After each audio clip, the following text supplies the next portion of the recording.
And then we'll be traveling to Provence. I hope people know what some of the things that Provence is known for. Provence is known for the lavender fields outside of Avignon and Arles. It is actually a fairly large region that the lavender grows wild. And the peak season for seeing lavender is actually the last week or so of June, all of July, and usually the first week of August. Of course, some of those seasons change these days depending on how much rain there is in the winter and how warm it is and so on and so forth. But usually it's the middle of the summer that you can see the lavender. And then also the area is rich in sunflowers. So you'll see lots of wild sunflowers along the hike trails and along the different rural areas as we go out into the countryside when we leave the ship. And you'll also see, I want to point out to people that there's so many different species of wildflowers all over the countryside. I did something recently with a gardening club in Connecticut with a travel advisor, and they brought to me, they showed me a lot of photos of all the different types of wildflowers that you'll see on this itinerary, which I thought was fascinating. And I do remember seeing many of those when I did this a few years back. So it is a lovely experience. We do the sailing from April right through November is the season to sail the Rhone River, um, and just a lovely area. And we're not visiting large cities. Okay, somebody still needs to mute. Ann Until Janello.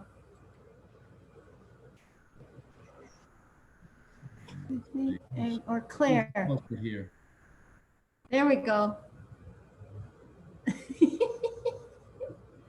The star.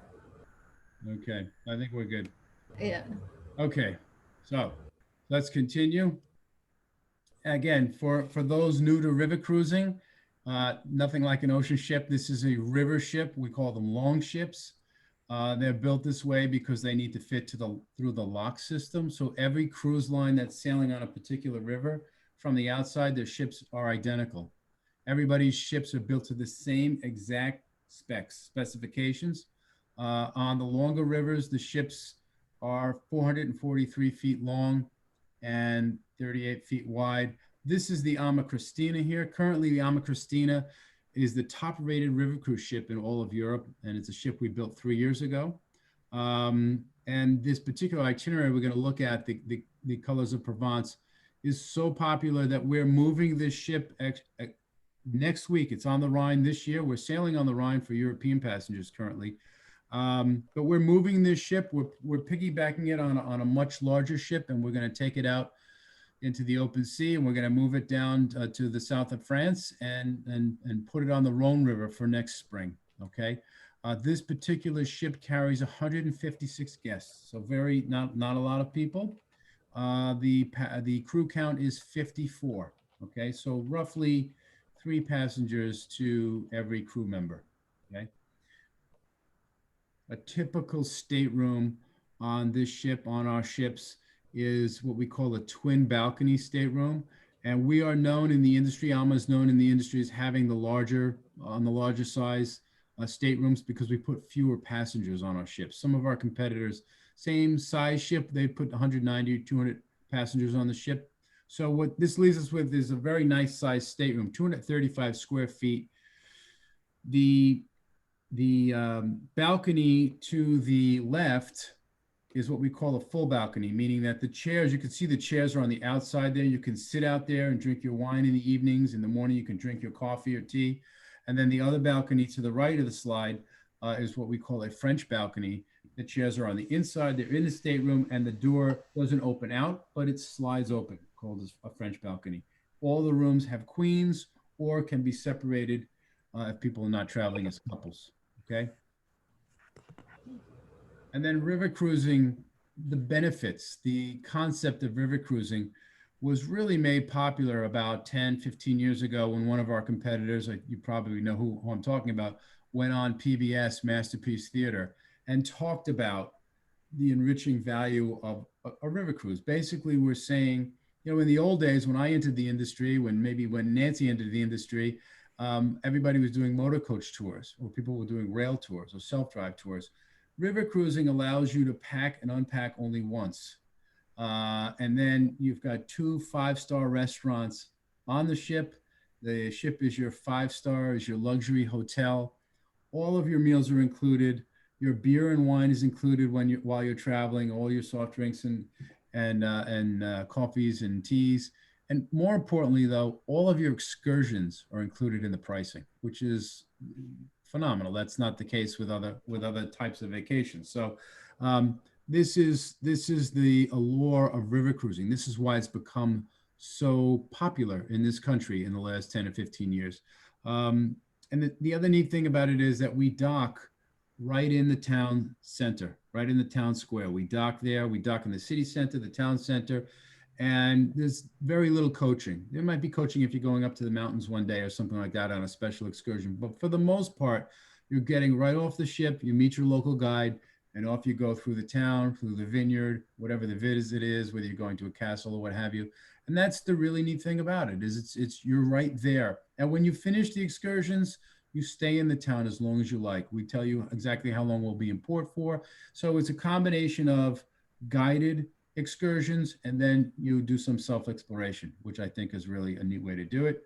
And the other thing I will say is that it's very casual. It's laid back. You don't have to dress up for dinner. Even the captain's dinner on the final night, gentlemen don't need a sport coat or a tie or anything like that, and ladies don't need to dress up. Some people dress depending on your own taste, but it's a very laid back atmosphere, and just a great way to do a vacation. Now, the excursions, this is what really sets us apart from some of the other cruise lines out there doing the rivers. We have 3 different types of walking tours every day included, and we do it by whatever people feel. In other words, it's by what you can do. We have something called a gentle pace tour for people that maybe have some mobility challenges or just don't walk as fast as other people, don't want to go as far. We have regular pace walking tours, and then we have active pace walking tours. In addition to that, we have guided hikes, which I think are fascinating. The hikes give you a slightly different perspective. Most of the towns and cities you'll see along the rivers in Europe have one thing in common. On the high point of the bank is usually the fortress or the castle or the monastery that was built to defend that town from invaders back in medieval times. So usually the hike is up to the high point along a trail and then back down through the main street, and you're still seeing the town, but just a different perspective, right? And then also the ship that I just showed you, the Alma Christina, carries 28 touring bicycles. You can see there to the left that almost every river that I've been on has a bike path in Europe. Remember, people in Europe, they don't use cars as much as we do. They go to work by a bicycle, in many places, in many countries, in many towns and cities. And what you'll find here is that where we're visiting, the other benefit of that is there's very little vehicular traffic. We're not waiting for, red lights to change. We're not in traffic circles. We're just walking through these little towns, mostly, little cobblestone streets, not a lot of vehicular traffic, but you can bike there. There are bike paths there. And where we'll be on the Rhone River, nautically, it's not a very long river. So the actual bike excursions you can ride with a guide from port to port. You can actually be in the next port, the afternoon port, before the ship gets there. So that's kind of a neat benefit as well. And then dining, just, I won't spend a lot of time on this, but for your edification, understand that one of the reasons you do a river cruise is that fresh produce, fresh fish, fresh meats come on the ship every day. Everything is sourced locally. Nothing is ever frozen. We bake our own breads. We bake our own pastries. And every day the menu changes. So it depends where we are on the Rhone River, what town, what region. And there'll be 2 menus. There'll be a French menu, what we call the chef's menu. It changes from day to day, depending on where we are. And we also change the wines that we serve every day, white and red, to pair with what we're serving, which I think is brilliant, and they're fine wines. And then we also have a North American menu because we understand how people are. After a couple of days of French food, every once in a while, somebody will say, "Can I get a cheeseburger for lunch?" Right? So we do have we do have a North American menu. It's static. It's basically dinner is steak, potatoes, chicken, mashed potatoes. I mean, you can get that stuff. Personally, when I'm in France, I don't even think about that stuff, but we understand that some people do. Same thing at breakfast. There's you can get pancakes and eggs and stuff like that, or you can be eating fresh salmon and fresh yogurts and things like that, fresh breads. So it's mix and match. It's whatever you want. Okay. Hey, Steve, I have a couple questions Go ahead. actually on the excursions. Now I'm hungry now. One thing is if there are electric bikes yet on any of those We tours, or are those those bikes belong to the ships? those so the bikes that we carry belong to the ship. We stow Okay. them on the ship. We don't we choose not to use electric bikes. Okay. We have regular And bikes. there are a handful of friends on this call that I know are kayakers, and I don't know if on any of the cruises, if you have optional kayak excursions. That's just a question that might We come up. don't offer No. kayak excursions. We have looked into that. That might Okay. be something people could do if they did a pre or a post. You'd have to do some research on what parts of the river allow for kayak Right, travel, right? Because right. there is commercial travel on the river and there's leisure travel. This would be considered leisure travel. But I'm sure there are parts of of the Rhone rather that would allow that. Okay, That's not something that we deal with. That's a good that's question. all right. We have looked at that in the past, and I think about some other rivers and some of the busy rivers. The Rhone is not one of the busier rivers in Europe. I think of the Danube and the Rhine. I'm not sure. I'd have to find a quieter place to do some kayaking, but I'm sure Yeah. there are stretches of the Rhone where you could kayak. And then Laura's asking, and other people probably wonder too, I'm sure you have some food sensitivity That's a good question. options. Yeah, So we can handle gluten-free and allergens, et cetera. we can handle all of that stuff. So when people make the initial booking with their travel advisor, like you, Nancy, they would let the advisor know what it is, what's the allergy, or what's the issue. My wife has celiac, and she needs to have a gluten-free menu, and she's traveled with me many times, and it's not an issue. The only thing that we cannot do is we can't keep a kosher kitchen. That's the only thing we can't accommodate, but all food allergies. And you'd be surprised these days.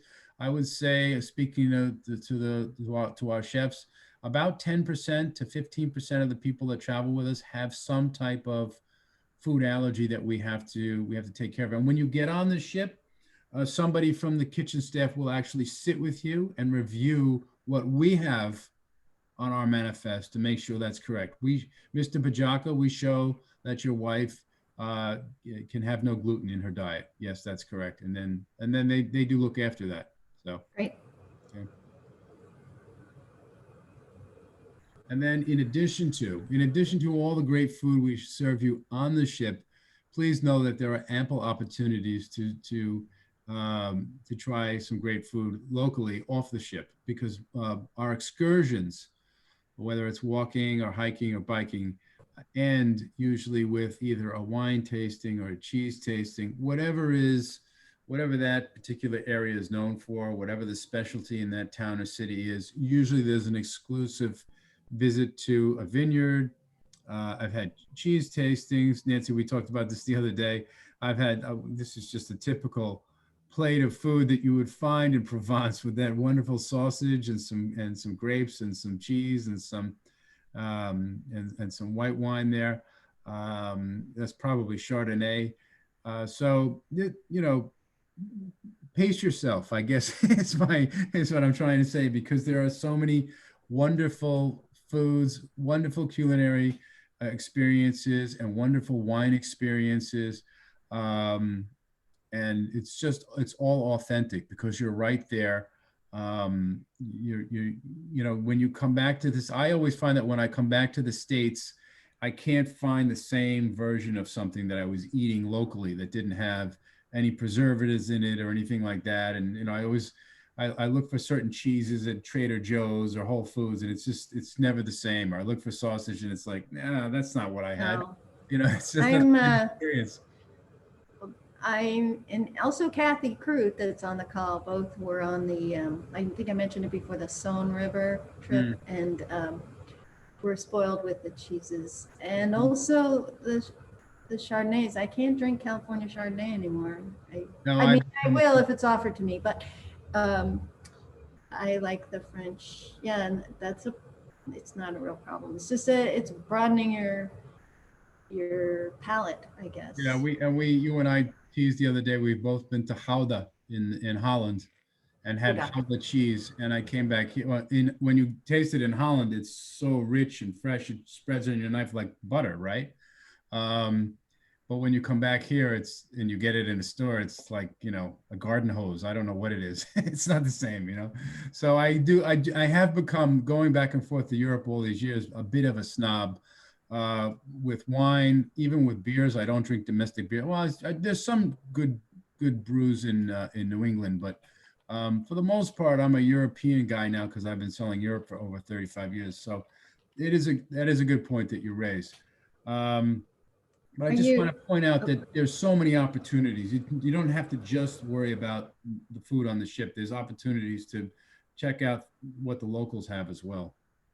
and speaking of the locals, are you moving into the itinerary of that Yep. Colors of Provence? I thought, yeah.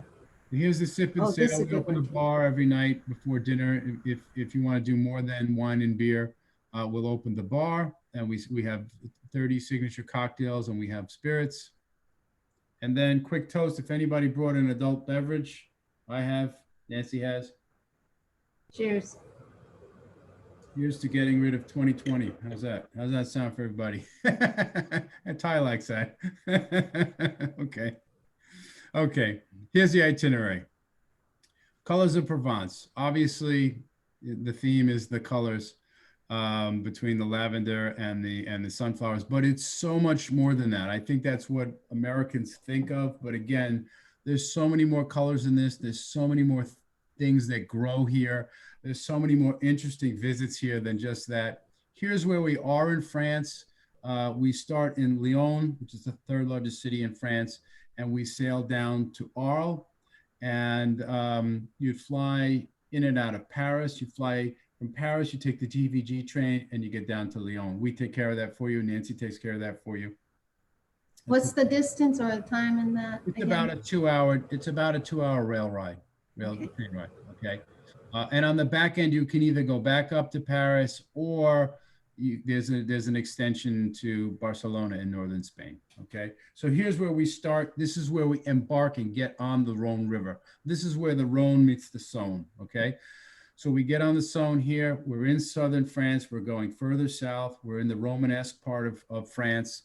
And I love Lyon. It's known for its cuisine. It's known for the fact that you can get the rich, dairy-based cuisine from the north, and then the Mediterranean cuisine from the south. And you have all the different blends and all the different types of wines from the Saône and the Rhone are here in Lyon. Great restaurants, beautiful, vibrant city. I love the colors. I love the architecture. People are beautiful. Just a great great visit. This is the first place I ever went to in France back when I was a young man, and I've been going back ever since. I love Lyon.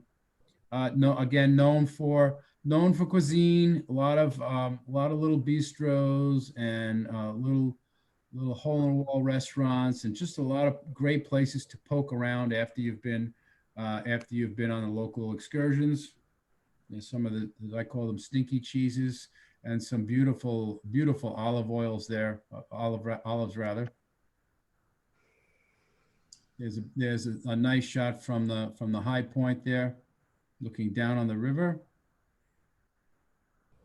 Vienne, Vienne is an old Roman city, small city, large town, and the walking tour this day and the hike this day goes through the Roman ruins. So again, if you've not been to this part of France, I think you will really be surprised by you could easily imagine that you're in, part of Italy, in southern Italy here. Some very interesting um, ruins and amphitheaters and just stuff that looks like it shouldn't belong. Very interesting visit this day. Dornan is a beautiful town. I love this photograph. This is typically what you will see along the river as you're sailing down the Rhone, is all of these vineyards. And they're not big vineyards, they're not big corporations. These are family-owned vineyards. The wines are wonderful. The challenge is when we take you on these wine tastings, some of the vineyards don't produce enough wine to export a lot to North America. So the challenge here is, if you taste something on a wine tasting that you really like, do you buy some there and bring it back? Or do you, I've got an app on my phone that I can look at a label and it'll tell me if the particular type of wine is distributed here in North America. So that's a little trick that I have developed over the years, because a lot of times I will taste a wine that I'd really like to get back home, but just can't get it. Or you have to go to a specialty outlet, something like that. But this is, I love the photograph because it's typical as we're sailing down the Rhone. These are the types of towns. These are medieval towns. A lot of the structures are from the 12th and 13th and 14th century. The population here is maybe a couple of thousand people. Beautiful countryside. When we dock here, you get off and you're right in the center of town. We break everybody into groups of 10 or 15. You meet your local guide, and whatever you signed up for, off you go. You go off in one direction, they go off in another direction. They're doing a wine tasting, you're doing a cheese tasting, you're doing a hike, they take a bicycle out. It's a really neat concept. And when you get back on the ship, say for lunch or for dinner, everybody has a different experience to share. It's not that everybody's done the same walking tour, right? You don't have 100 people following somebody with a lollipop, right? So it's a really intimate way of of, of having an experience, a locally immersion into the culture. I love it. So here's the bike tour again. You're going to see lots of, whether or not you choose to do a bike tour, you're going to see lots of people doing bike tours. You'll see the locals going to work on their bicycles and such. But again, you're never going to get that far from vineyards here. It's just where we are, right? And that's part of the beauty of it. There's a wine tasting in Tournon. Sometimes the wine tastings are right in the vineyard. Sometimes you're brought to the main building and it's in a wine cellar. There's all different ways to do these wine tastings. This is Avignon. Avignon is very famous for a couple of things. The Papal Palace from the 13th century was built here. You can see it in the background. This is a famous, and Nancy, I did look, I couldn't find a slide on any Impressionist painters or anybody like that did. This is the broken bridge of Avignon, and a lot of famous painters have painted this image, have painted this scene with the medieval bridge that's broken down with the Papal Palace in the background. And this is a visit. I think that morning we spent about an hour and a half here. This is huge, sprawling. It's like a mini city. So in I think 1310. The Catholic Church split, and there was a pope in Rome while there was a pope here in Avignon. And there were actually 4 popes over a period of about 80, maybe 80 years, 84 years, something like that, here in Avignon. And I think after World War II, the French kind of spruced it up some and restored it some, and now it makes for a very nice visit, very nice walk. In the afternoon here, we've got this lovely visit to Grignon. We do an excursion to Grignon, and we visit a truffle farm. We try to do things that are authentic every day. You see the lavenders there. And on the truffle farm, the farmer will bring one of his dogs, and the dog does a display of how the dog goes and sniffs out the truffles. And then we end that particular excursion with a truffle tasting. But that's very interesting, unique, something different. Pont de Garde. You see a lot of these these viaducts. Again, this is the Roman influence now in this part of France. These viaducts, and they're still used. You have one level will carry rail, and another level will be pedestrian and vehicular. And in this particular, in Pont-au-Gard, this will take us to Les Baux, the small town of Les Baux, up in the foothills, up toward the mountains here. This is a medieval town built in the side of basically cliffs and big rocks.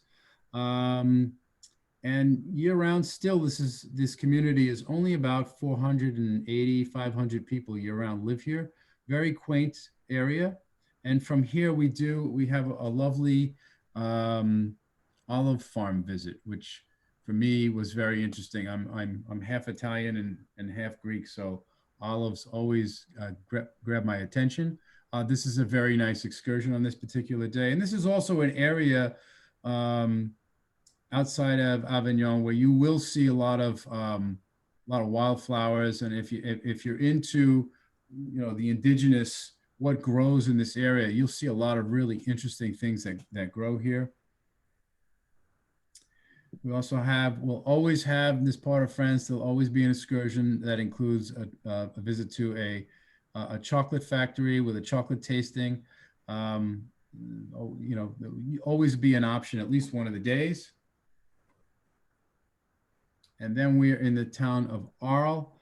This is an old footbridge, an old drawbridge that's hand cranked from each side, which is pretty neat.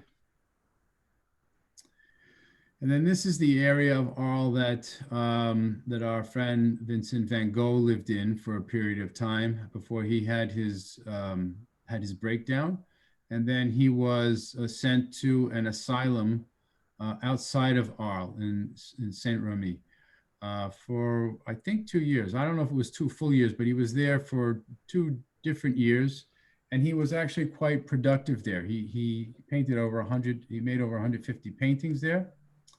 And then this is the end of the itinerary. So the last day we visit this Roman amphitheater, which was built in 90 AD. Not quite as large as the Colosseum in Rome, but formidable. I mean, it was originally built to hold, I think, 10,000 people.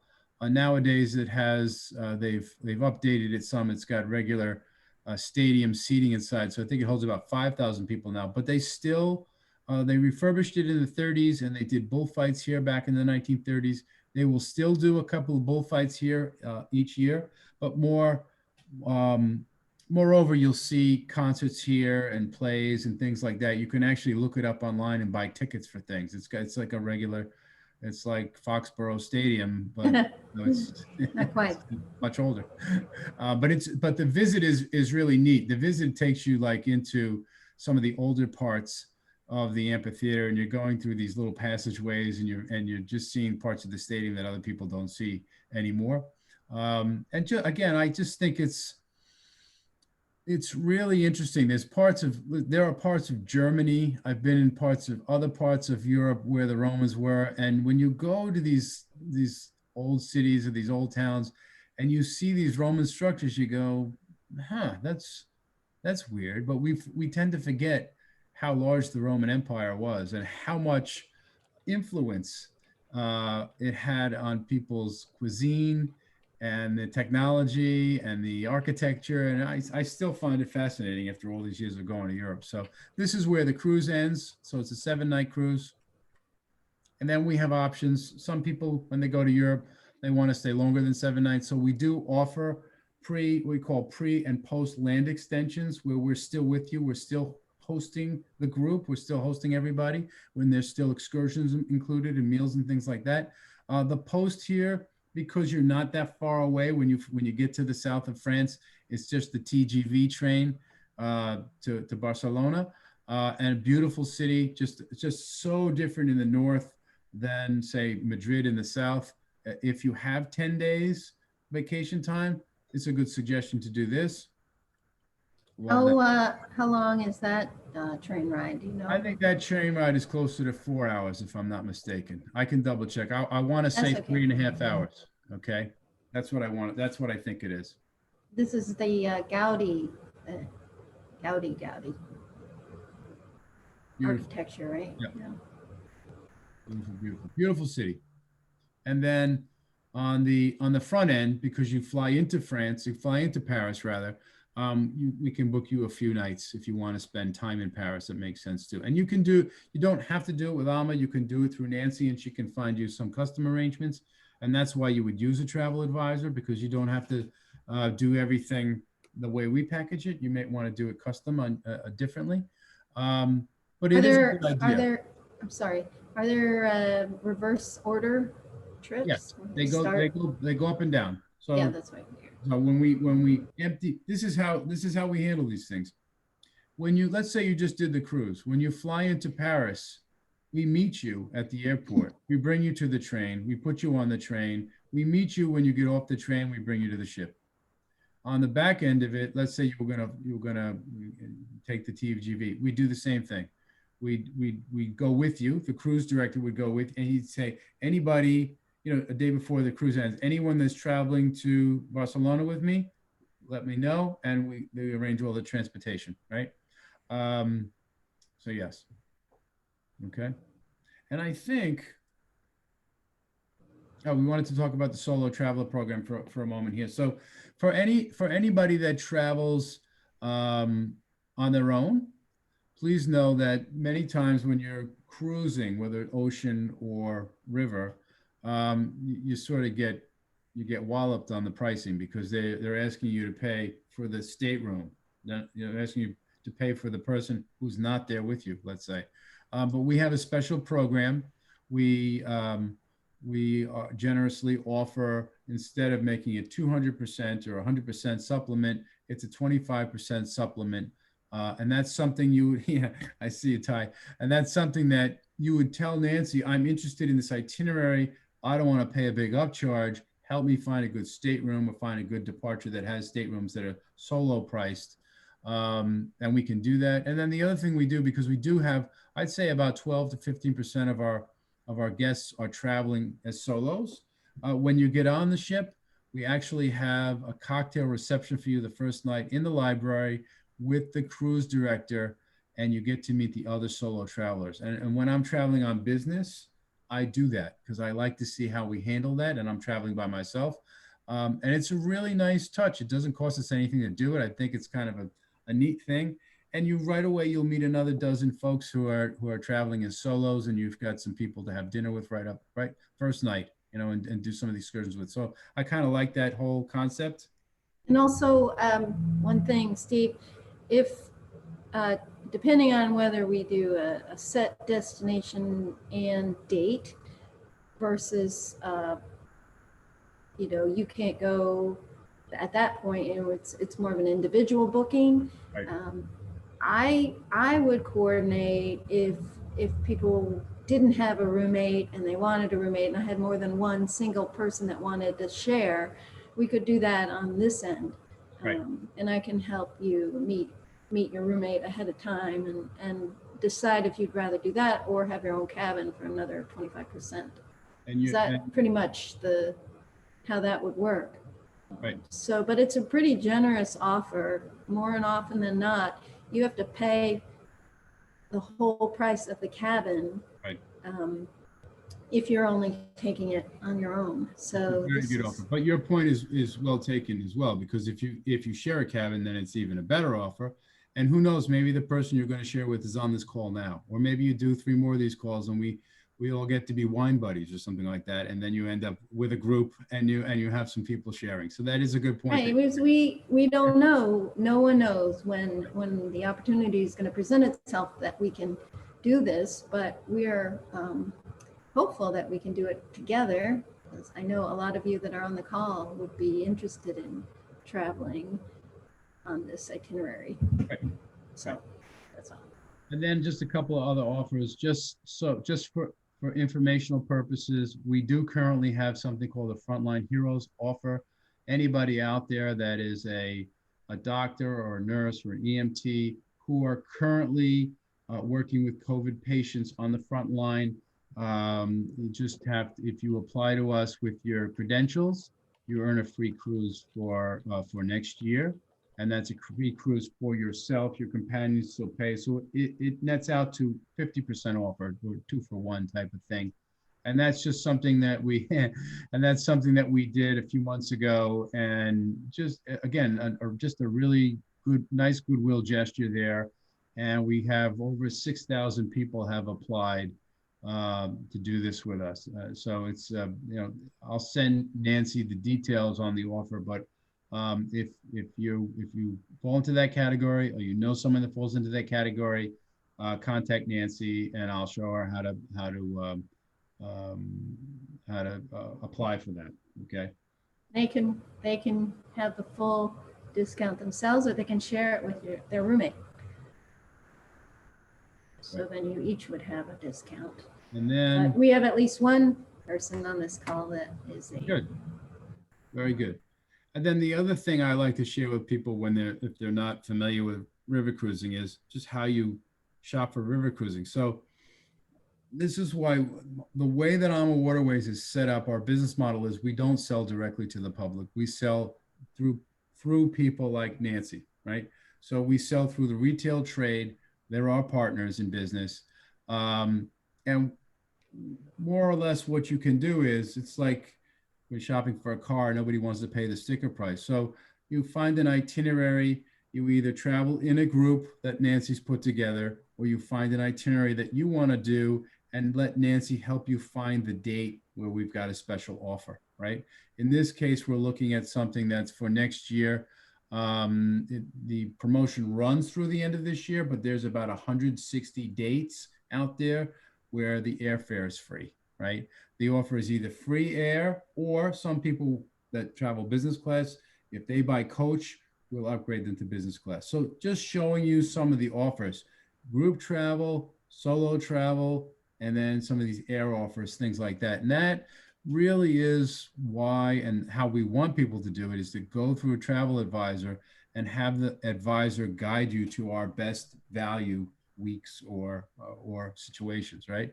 So I think that's, yeah, that's my pitch tonight. I hope that I generated some interest. This is, we have 5 itineraries in France. This is one of our 2 most popular itineraries. The other really popular itinerary is Paris and Normandy, for obvious reasons.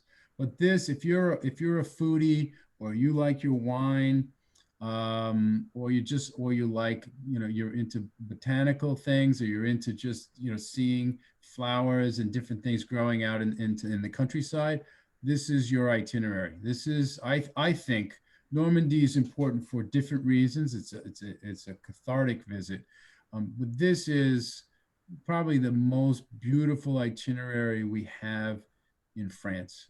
I think the Rhone is more beautiful than the Seine River, and I love the food. I'm a foodie. I love wine. So this is my favorite itinerary in France. So I hope that that gives you just a glimpse of what it is. And if you have any questions, and if you want to unmute now and ask any questions, you can do that. Great.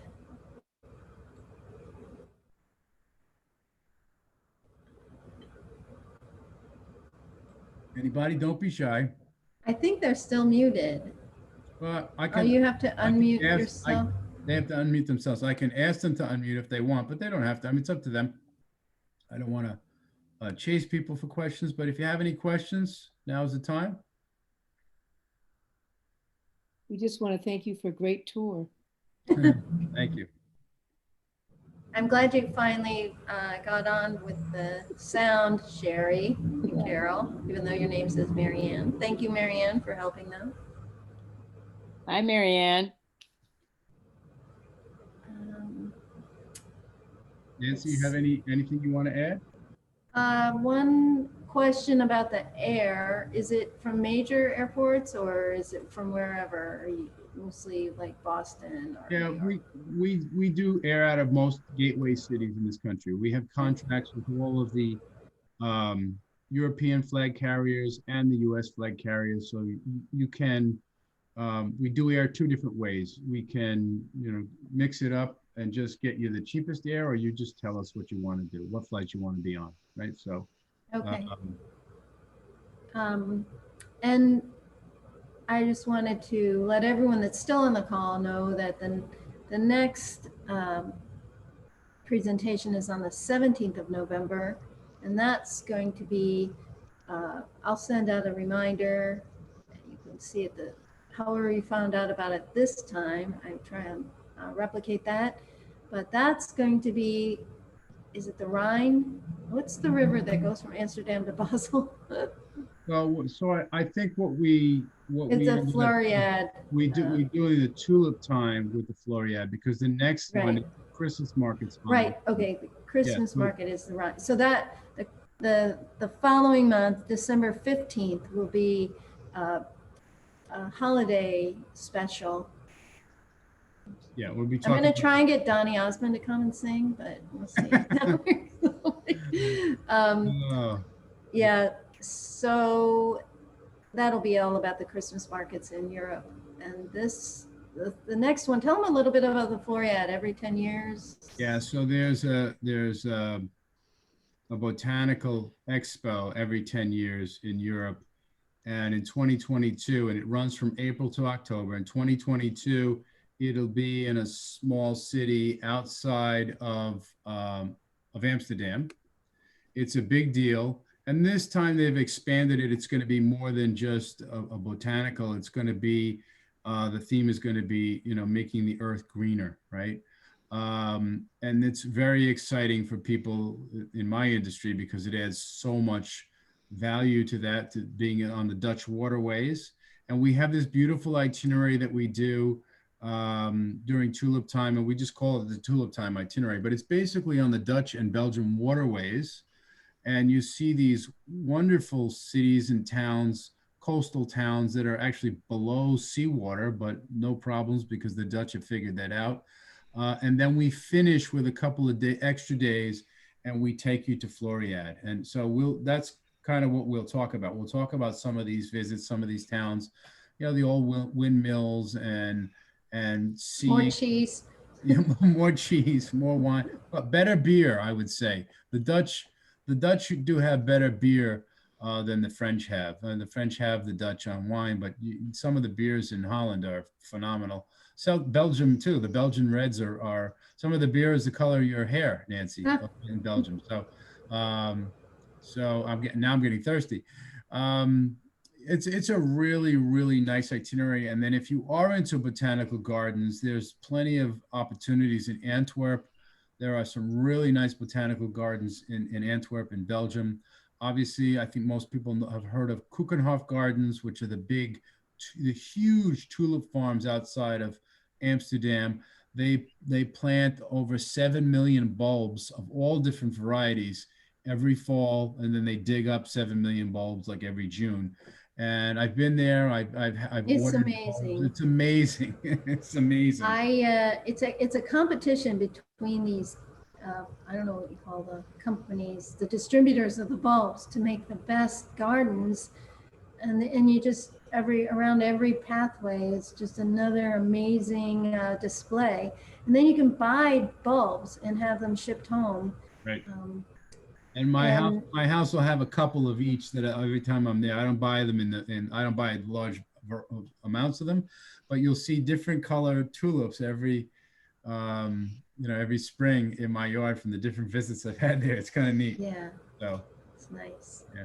I was just telling someone recently they ordered, went a little crazy ordering bulbs this fall to plant, and she just finished planting them all. And I told her that when I was 10 years old, I was going through one of the catalogs that my mother got, and they had they had a special garden, a shade garden, and all the flowers looked beautiful to me. And so I ordered the garden, and then I didn't have a check, so I checked COD and sent the postcard back in. I think I was 9 or 10 years old. I was going to ask you how old you were when you did Yeah, that. I was little, and come fall, the time that it was time to plant those bulbs, that we get this big box delivered, and my mother's like, "What's this?" I said, "Oh, it's my garden." She's like, anyway. So I have that passion for spring flowers especially, but gardening in general. And I'm excited it's a for beautiful both of these itinerary. itineraries. Yeah. Beautiful. And then Christmas markets is niche. It's really neat to see, and we can look at the Rhine and the Danube if you want. It's up to you, Nancy. We'll have a discussion on it, but it's really nice to see how these old towns and cities spruce up the town square for Christmas. How do they decorate? Really, is that what are the festivities? What do they eat and drink around Christmas time? And they have competitions. Who's got the best decorations? Which towns? Who's got the best Christmas markets? And there's a lot of drinking and eating, and it's a lot of fun. So it's a light presentation. It's just talking about who's got the prettiest market and what are the traditions, and what kind of handmade goods are sold in the markets, and what can you eat there, and what's they drink the glue wine. We drink eggnog, and they drink this something called glue wine. Glühwein. Yeah, which is spiced Hot wine, which is wine, yeah. yeah. So And then do you know what they're going to do this year yet with those Christmas markets? well, here's the thing. About a month ago, they announced that the markets would be open, but there'd be some, social distancing. They'd have some restrictions, right? But recently, Germany has their COVID numbers have climbed dramatically. So I don't know. Now it's sort of put the Christmas markets in doubt a little bit as Europe, the central part of Europe is entering its second phase of COVID. So now I'm not sure. I mean, it was a big deal about a month ago when Germany announced, and some of these Austria announced that they would have the Christmas markets, but like everything else, it's subject to change during COVID, right? So I'm not sure exactly right now what this is. Yeah. Right. Does anybody have any other questions?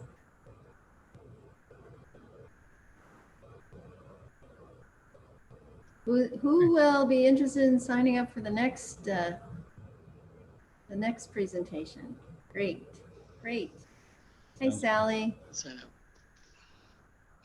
Great, and tell your friends. I mean, you can send forward the initial invitation to anyone that you think might be interested, and then when they register, they'll get their own link, and then their name will show up when they sign on, their face and their name. So great. Thanks, Okay. Steve. Thank you. Good evening, everybody. Thank you very much for joining us. Nice to see everyone. Stay safe. See you, everybody. Thank you. Bye-bye. Organizing, Nancy. You're welcome. Thanks for your help, Marianne. Yep. Yes, thank you. Glad Bye-bye. to get in.